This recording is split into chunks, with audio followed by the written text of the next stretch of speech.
Alright everyone, D-Throat here, or Justin. So after further review of my last video about my conditions build, from feedback from you guys, the Guild Wars 2 community, I did realize that a lot of my builds wasn't actually working out for conditions. So after, looking around, testing some things out, I came out with a really good build that I think helps out tremendously when it comes to condition damage. I've been running this build for about 2 days now, and I love it. So what you're going to want to use is, you're going to want to use a staff, a scepter, and a dagger. The dagger is going to be in your offhand, and then scepter is going to be in your main hand, and then of course the staff. So those are the stats right there for the scepter and dagger, and that's the staff. And these for your cooldowns, you're going to want to use consume conditions. Feast on your conditions, gaining health for each one consumed. You're going to do plague signet, transfers conditions from nearby allies to yourself, and then when the signet is active, it sends your conditions to a foe. Corrupt boon, poison yourself, transform all boons on your foe into negative conditions. Spectral armor, gain life force as you take damage, removed when you enter Death Shroud, also applies protection. Those ones alone right there help out so much, because if you actually get the macro down to actually use these, it's very, very nice, because you can actually poison yourself right there when you're kind of low on health, right? You can poison your foe, and it also transforms all the boons into negative conditions onto that. And then you can go around, heal that to where it consumes all of your, the conditions that you have, and you gain more health. That's just, one instance of actually how all that stuff works. So then we'll go into my gear.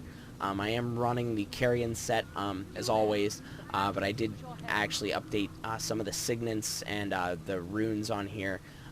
My chest is, still the Carrion armor, but I transmuted it for my guild, and then the staff, of course, is the Carrion staff, just transmuted again for the guild. But as you can see here, the runes that I'm using is the superior rune of the Necromancer. I didn't really browse the trading post that much, but I did see that these were all conditions and vitality, so I wanted to go with that, just because that's what I was looking for. So as you can see, it gives you plus 28 condition damage, plus 15 vitality, plus 15 condition damage, plus 35 vitality, and then plus 100 condition damage, and then plus 20% fear duration. And that's on everything except for my helm. And then of course, for the weapons, you have the Carrion Pearl Rod.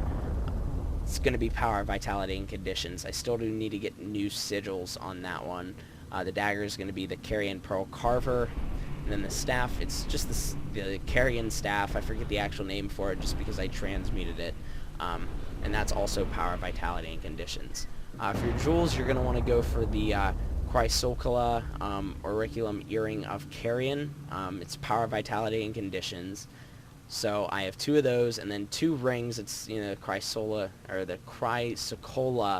Auriculum rings, and then you have the Chrysocolla Auriculum Amulet of Carrion. So those are all power, vitality, and conditions. So we're gonna go on to my traits. This right here alone is 99.9% of the problem if your build's not working, and I figured that out. Just switching these around and actually doing this right this time, it helps so much. So what you're going to want to do is you're going to want to put 30 in curses, 20 into death magic, and 20 into soul reaping.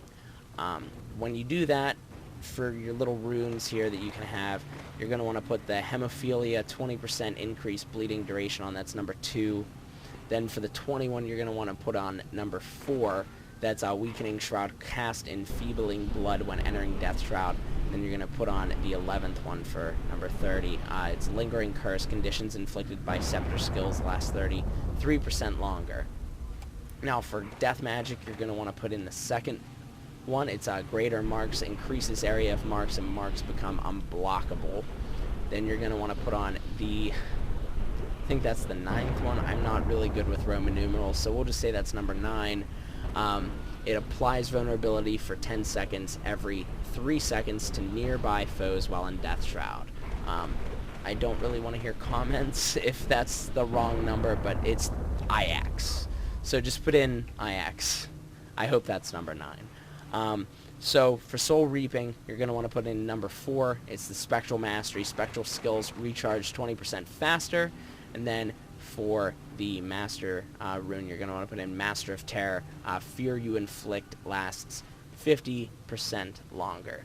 So just to show it off a little bit, I am in ore, so I will actually show you guys what it does, so you guys can see. This is me using the scepter and dagger. As you can see, I am stacking a good amount of conditions up. I'll switch over to my scepter, throw that down, and still throwing down tons of conditions. And now I can sit here and I can use that to poison foes, consume. I get more health that way.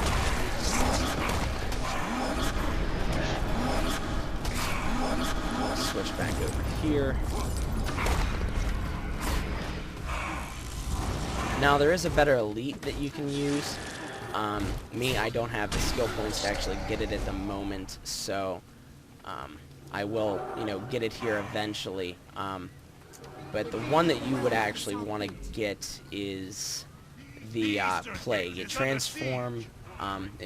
You become a virtual cloud and inflict, multiple conditions on foes you touch.